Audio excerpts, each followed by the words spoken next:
it's okay to quote Calvin here. In most places it's not. Calvin is most famous for two things, one of which he didn't do, and the other of which he did, and I think he was wrong. But still, he gives us the pathway to follow here, not being a fundamentalist, but rejecting that scholastic accommodation. The thing that Calvin is famous for that he didn't do is have Servetus burned at the stake. The town council, oh, you already know that. Town council of Geneva ordered that over his objection.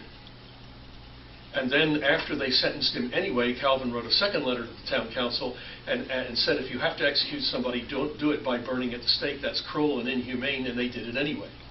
As a result of never having held an office in Geneva and twice objecting to Servetus' execution, people like Will Durant write, when Calvin ruled Geneva, that's the way the paragraph starts, he never held an office, and he ordered Servetus burned at the stake. We'll go to that. What did he do that he shouldn't? Beg your pardon? What did he do that he shouldn't have? The second thing is he did teach double predestination. Double? That's a whole other topic. Yes, it is. Yes, it is.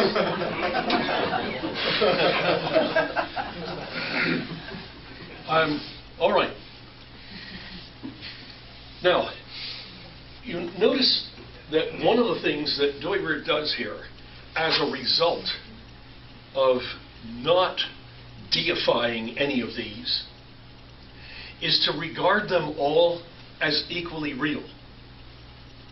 In other words, in the past, whatever one or two somebody deified made the only ones or the cause of all the rest, they overestimated and correspondingly underestimated the rest. And then they proceeded to replace our ordinary experience with that theory. This is such an ingrained part of Western theorizing in philosophy and in science, is that most of the time people don't even notice it.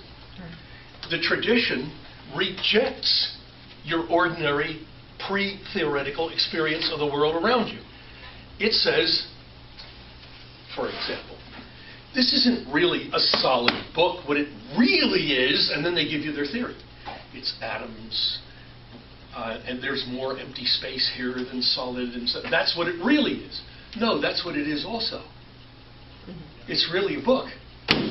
And now you can tell me more about what it is to be a book and the underlying structures of what we see. But Western tradition has always been to replace our ordinary experience with this.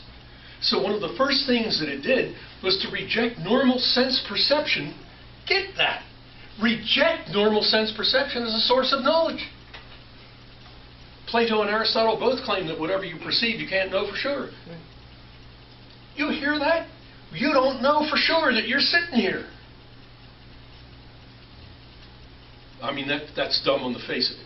But you understand. You understand the reason for that. They've got a theory about what it is that makes everything, and what it is the rational. So only rational truths can be self-evident. It can't be self-evident that we're having this class.